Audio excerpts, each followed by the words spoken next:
and find a way that we can curb this increasing debt that is affecting every American family with inflation. And now 3 banks of our 4 largest banks have closed, are in a debt problem.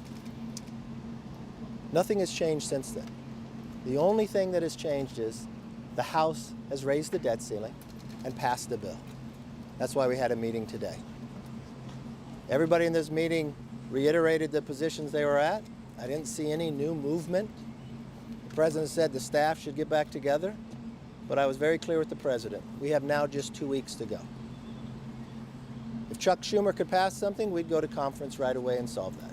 But I don't think Chuck Schumer can pass anything. They haven't dealt with it. Unfortunately, the president has waited 97 days without ever meeting.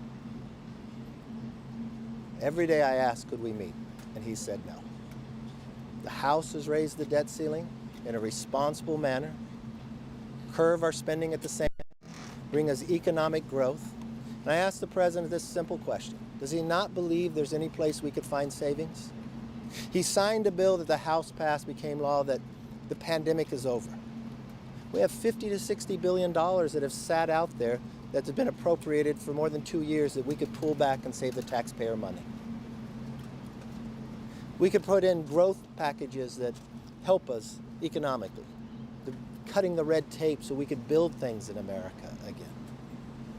We could have items that he actually voted for, like work requirements that just passed in Wisconsin with 82% of the vote, to help our supply chain get stronger. I would hope that he'd be willing to negotiate for the next 2 weeks so we could actually solve this problem and not take America on the brink. Well, as I think all of you know, I've been through a few debt ceilings over the years. Let me first make the point, the United States is not going to default. It never has, and it never will. However, elections have consequences. We now have divided government. We didn't have a divided government last year. In 2019, I told President Trump, who was no fan of Speaker Pelosi, that they needed to work it out. Why? We had divided government. The solution to this problem lies with 2 people: the President of the United States, who can sign a bill and deliver the members of his party to vote for it, and the Speaker of the House. There is no sentiment in the Senate, certainly not 60 votes, for a clean debt ceiling. So there must be an agreement, and the sooner the President and the Speaker can reach an agreement, the sooner we can solve the problem. Mr. Speaker, Yes. Did the President tell you that there were any spending cuts that he would be open to? Well, I asked him numerous times, are there some places we could find savings? He wouldn't give me any, so I'm hopeful that we'll be able to find them. You can't spend more money, which his budget does, than the pandemic. They added $6 trillion when they're in the majority, and what happened? We got inflation. We hurt every family in America. I think the best thing we could do is find places that we can eliminate waste, find places that we can grow this economy, and that's exactly what the House bill does. Look, I would have loved to have spent from February 1st on working together and negotiating something. Unfortunately, he would never meet with us. So I had to look for things that Democrats had agreed to before. Like, Senator Manchin believes that we should cap the growth going forward. So we would take the next 10 years and we would spend more each year, but only 1%. That would save us a lot of money. We'd find savings like COVID money, bringing it back. We'd find ways to grow the economy by making us energy independent, lowering the cost of energy, but at the same time changing the red tape on the permitting reform so we could build things again. I thought that was a common ground idea that we can all get together on. So we had made sure that we wouldn't go into default, so the House raised the debt limit and also had growth for the rest. Yes. Now, I wanted to ask you, was there movement forward in this? Do you feel confident that June 1st deadline? I didn't see much difference in the statements from the president or from Chuck Schumer, for that fact. I mean, Chuck's whole idea before was to take us to the brink and someone's going to have to break, right? I don't want to play politics with this. I think this is too important. That's why 3 months ago I came to the president. Can't we find a way? I know we're both going to have to give and take. That's the way the founders have created our government. A House, a Senate, the executive branch. So let's sit down together, find places we can agree upon, and get this done. Because they ignored us, we had to go on our own, and we passed a bill to do that. Yes. Mr. Speaker, what are the odds of default now after this meeting, and what happens next? Well, the House made sure we wouldn't have default because we raised the debt limit. Now, the Senate hasn't done anything.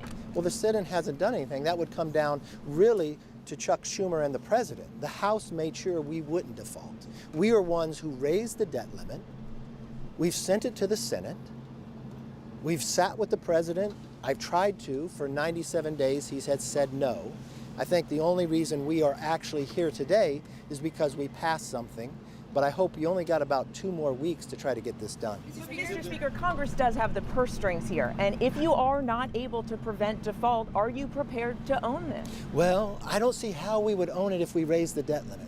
So if I look back, the House raised the debt ceiling, the Senate has not, and the president hadn't negotiated. So I find that very odd, Mr. yes. Speaker, did the president bring any proposals to this meeting, and is there a plan for another meeting after this? When would that be? And one question to Leader McConnell, how is the president's posture in this meeting different than how you've seen him in the past over this very same issue? The first part, and I'll turn it over to the leader. The staff will get together and we'll get back together the principals on Friday. Well, I can tell you how it was done in 2019. After I told President Trump he didn't have any choice but to deal with the Speaker, he designated the Secretary of the Treasury, Mnuchin. The discussions began. Out of that was the debt ceiling increase and a caps proposal that lasted for 2 years. So I come back to where I started. The solution is between the one person in America who can sign a bill into law and the Speaker of the House. And the sooner they get together, the better. If they get together, the bill will pass both the House and the Senate on a bipartisan basis. Mr. Speaker, Leader McConnell clearly said the United States will not default on its debt. Can you say the same, that the United States will not default on its debt? Yeah, because the House raised the debt limit. I'm Speaker of the House. I'm not the leader of the Senate. I'm not the president. So your question is, it will not default? I've done everything in my power to make sure it will not default. We have passed a bill that raised the debt limit. Now, I haven't seen that in the Senate, so I don't know. The president has said that he is willing to negotiate over spending, but he's not going to do so with a gun to the head of the American economy. Did he reiterate that to you today, and what was your response to him? What's interesting is I would never want to put any gun to anybody's head. That's why I came February 1st. I sat out here. I want to have something responsible. I want to have something sensible. And then I just say to you and the American public, would it be wrong if you took hardworking taxpayers' money and you had billions of dollars appropriated for a pandemic that is now over? Why wouldn't you pull that back? Would it be wrong to put some control? Remember what we're talking about. A debt ceiling is like your child having a credit card. We reached the limit. We're responsible for paying it. But would you just raise the limit without seeing how you're spending your money? That's all we're talking about. So I understand that the president has to sign it and it has to pass the Senate. So why couldn't we, for the last 97 days, talk about this? Why would it, when a president who was vice president before, if you look at all of his quotes, this is a man who prided himself. They called him the Biden negotiations. This is a man, the President Biden, when he was senator, he actually voted against debt ceilings because they said they didn't cut enough in spending.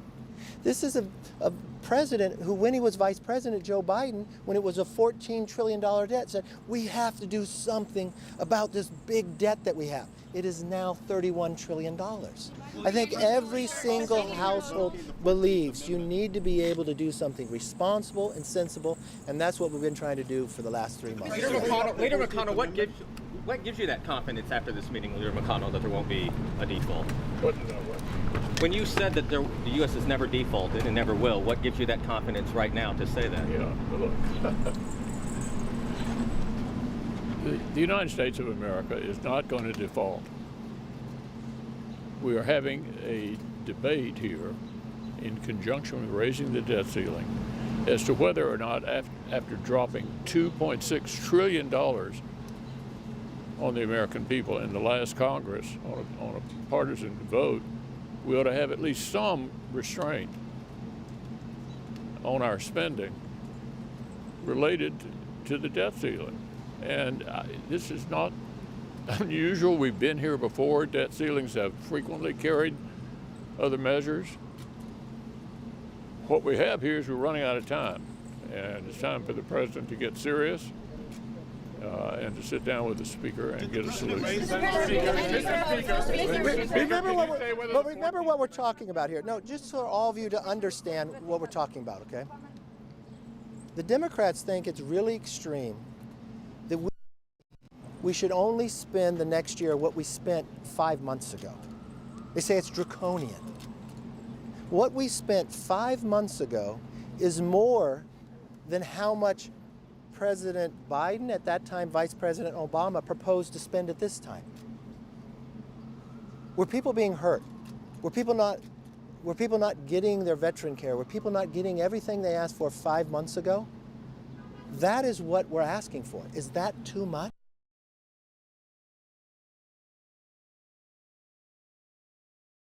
That has sat there for 2 years, put work requirements in that help the supply chain, help people get promoted and get more jobs, make us energy independent so Americans have a lower cost in their energy bills. Now, if they have a better idea, I'm sitting here like I have for the last 97 days. Tell me what it is.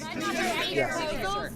Did you address the argument from the administration that House Republicans want to cut veterans' benefits? And then also, sir, are you confident that if the House Republicans would accept anything less than the House bill if the cuts were lessened? Listen. Does it say we cut veterans? You'll find next week when we do our appropriation bill, we increase the funding to veterans. But this is what I'm talking about. That type of behavior is pure political rhetoric. This is too important issue to play political games with. So if one side's going to sit back and say those type of things, all I'm asking is that we spend the amount of money we spent 5 months ago. Were veterans getting their care 5 months ago? We're actually going to increase. And how the system works is a household. You get a certain amount of income in, then you prioritize how you spend it.